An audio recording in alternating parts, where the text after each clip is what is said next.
أعوذ بالله من الشيطان الرجيم. بسم الله الرحمن الرحيم. الحمد لله الذي أنزل على عبده الكتاب ولم يجعل له عوجا قيما لينذر بأسا شديدا من لدنه ويبشر المؤمنين الذين يعملون الصالحات أن لهم أجرا حسنا ماكثين فيه أبدا وينذر الذين قالوا اتخذ الله ولدا ما لهم به من علم ولا لآبائهم كبرت كلمة تخرج من أفواههم إن يقولون إلا كذبا فلعلك باخع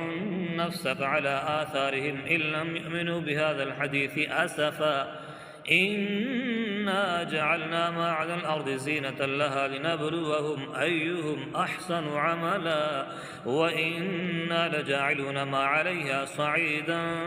جرزا أم حسبت أن أصحاب الكهف والرقيم كانوا من آياتنا عجبا إذ أوى الفتية إلى الكهف فقالوا ربنا آتنا من لدنك رحمة وهيئ لنا من أمرنا رشدا فضربنا على آذانهم في الكهف سنين عددا ثم بعثناهم لنعلم أي الحزبين أحصى لما لبثوا أمدا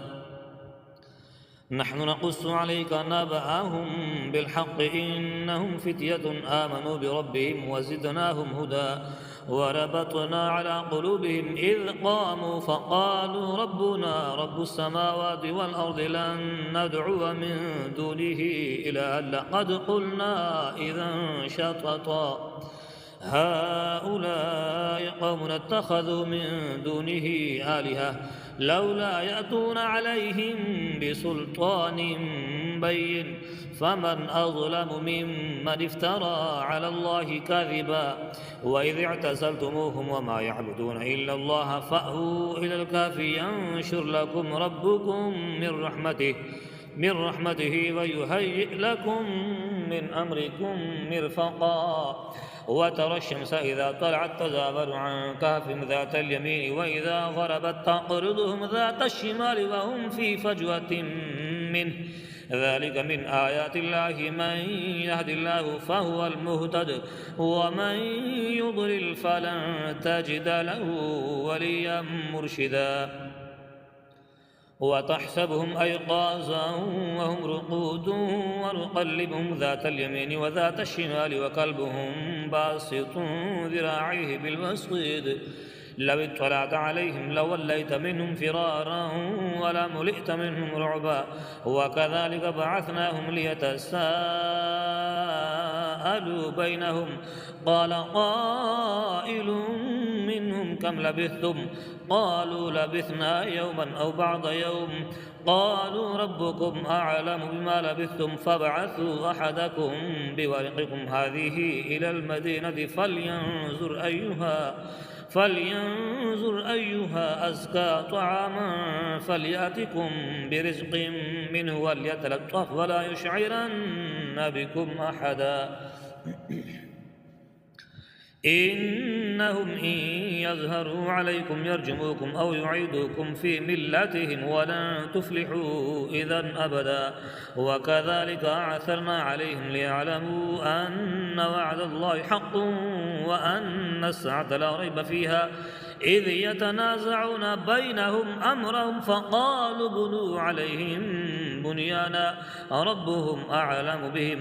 قال الذين غلبوا على أمرهم لنتخذن عليهم مسجدا سيقولون ثلاثة رابعهم كلبهم ويقولون خمسة سادسهم كلبهم رجما بالغيب ويقولون سبعة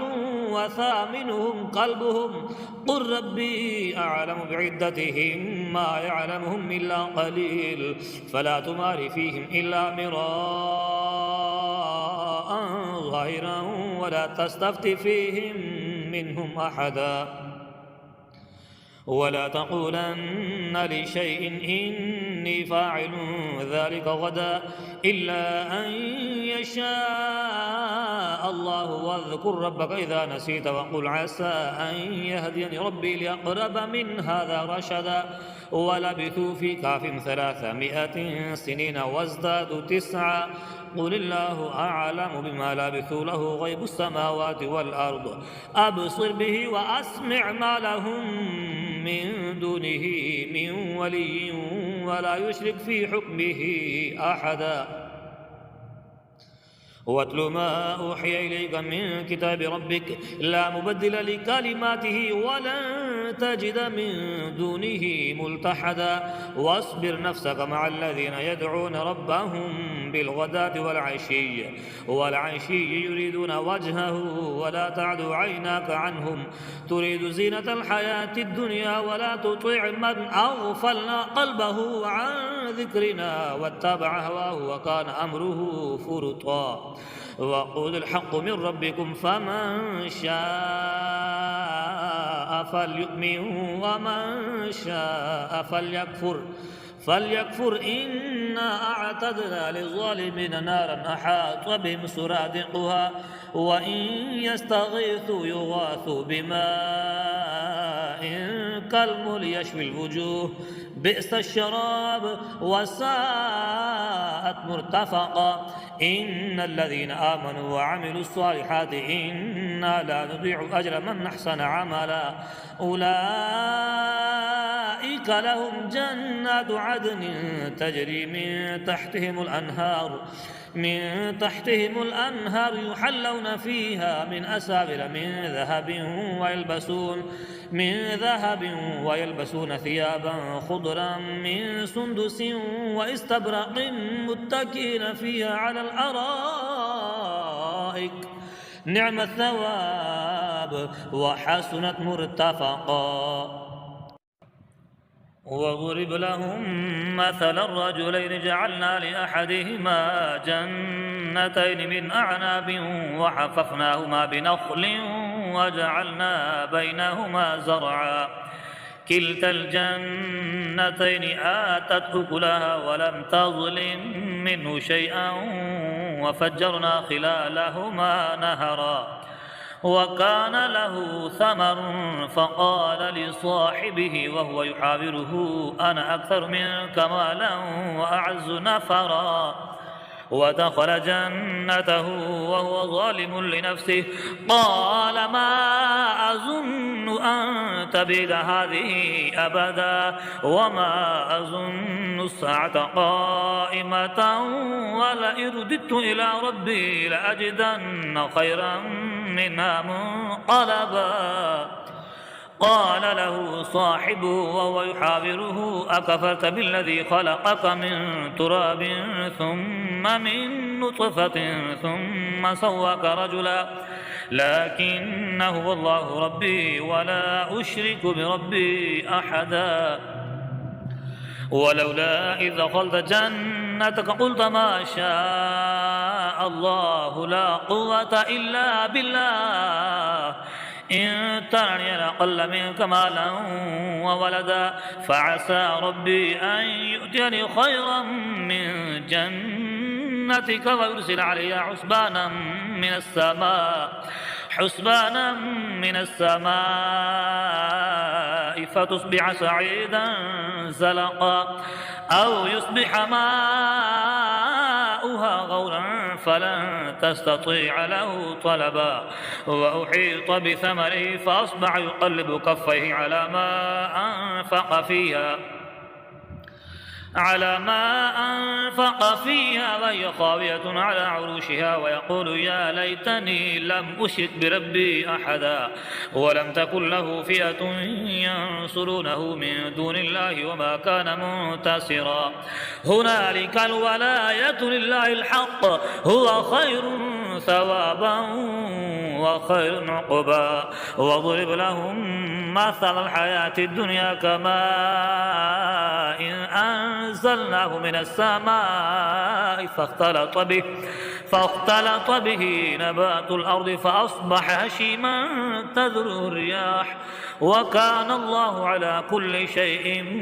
مقتدرا. المال والبنون زينة الحياة الدنيا والباقيات الصالحات خير عند ربك ثوابا وخير أملا. ويوم نسير الجبال وترى الأرض بارزة وحشرناهم فلم نغادر منهم أحدا وعرضوا على ربك صفا لقد جئتمونا كما خلقناكم أول مرة بل زعمتم أن لن نجعل لكم موعدا. ووضع الكتاب فترى المجرمين مشفقين مما فيه ويقولون يا ويلتنا ما لهذا الكتاب لا يغادر صغيرة ولا كبيرة إلا أحصاها ووجدوا ما عملوا حاضرا ولا يظلم ربك أحدا. وإذ قلنا للملائكة اسجدوا لآدم فسجدوا إلا إبليس كان من الجن ففسق عن أمر ربه أفتتخذونه وذريته أولياء من دوني وهم لكم عدو بئس للظالمين بدلا. ما أشهدتهم خلق السماوات والأرض ولا خلق أنفسهم وما كنت متخذ المضلين عضدا.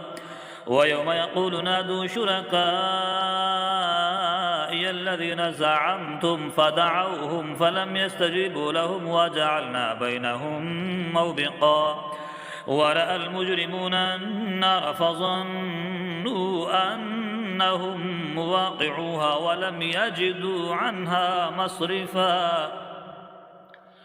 ولقد صرفنا في هذا القرآن للناس من كل مثل وكان الإنسان أكثر شيء جدلا. وما منع الناس أن يؤمنوا إذ جاءهم الهدى ويستغفروا ربهم إلا أن تأتيهم سنة الأولين أو يأتيهم العذاب قبولا. وما نرسل المرسلين إلا مبشرين ومنذرين ويجادل الذين كفروا بالباطل ليدحدوا به الحق واتخذوا آياتي وما أنذروا هزوا. ومن أظلم ممن ذكر بآيات ربه فأعرض عنها ونسي ما قدمت يداه إنا جعلنا على قلوبهم أكنة أن يفقهوا وفي آذانهم وقرا وإن تدعوهم إلى الهدى فلن يهتدوا إذا أبدا.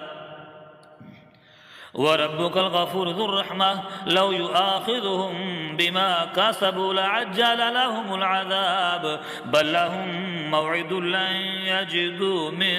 دونه موئلا. وتلك القرى أهلكناهم لما ظلموا وجعلنا لمهلكهم موعدا.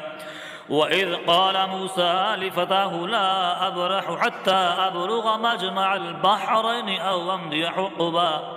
فلما بلغا مجمع بينهما نسيا حوتهما فاتخذ سبيله في البحر سربا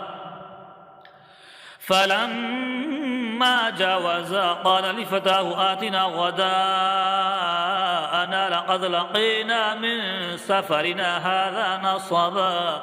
قال أرأيت إذ أوينا إلى الصخر فإني نسيت الحوت وما أنسانيه إلا الشيطان أن أذكره واتخذ سبيله في البحر عجبا قال ذلك ما كنا نبغي فارتد على آثارهما قصصا فوجد عبدا من عبادنا آتيناه رحمة من عندنا وعلمناه من لدنا علما قال له موسى هل أتبعك على أن تعلمني مما علمت رشدا قال إنك لن تستطيع معي صبرا وكيف تصبر على ما لم تحط به خبرا قال ستجدني إن شاء الله صابرا ولا أعصي لك أمرا قال فإن اتبعتني فلا تسألني عن شيء حتى أحدث لك منه ذكرا فانطلقا حتى إذا ركبا في السفينة خرقها قال أخرقتها لتغرقها لا لقد جئت شيئا إمرا قال ألم أقل إنك لن تستطيع معي صبرا قال لا تؤاخذني بما نسيت ولا ترهقني من أمري عسرا فانطلقا حتى إذا لقيا غلاما فقتله قال أقتلت نفسا زكية بغير نفس لقد جئت شيئا نكرا قال ألم أقل لك إنك لن تستطيع معي صبرا قال إن سألتك عن شيء بعدها فلا تصاحبني قد بلغت من لدني عذرا فانطلقا حتى إذا أتيا أهل قرية استطعما أهلها فأبوا أن يضيفوهما فوجدا فيها جدارا يريد أن ينقض فقامه قال لو شئت لاتخذت عليه أجرا قال هذا فراق بيني وبينك سأنبئك بتأويل ما لم تستطع عليه صبرا أما السفينة فكانت لمساكين يعملون في البحر فأردت أن أعيبها وكان براءهم ملك يأخذ كل سفينة غصبا وأما الغلام فكان أبواه مؤمنين فخشينا أن يرهقهما طغيانا وكفرا فأردنا أن يبدلهما ربهما خيرا منه زكاة وأقرب رحما وأما الجدار فكان لغلامين يتيمين في المدينة وكان تحته كنز لهما وكان أبوهما صالحا فأراد ربك أن يبلغا أشدهما ويستخرجا كنزهما رحمة من ربك وما فعلته عن أمري ذلك تأويل ما لم تسطع عليه صبرا ويسألونك عن ذي القرنين قل سأتلو عليكم منه ذكرا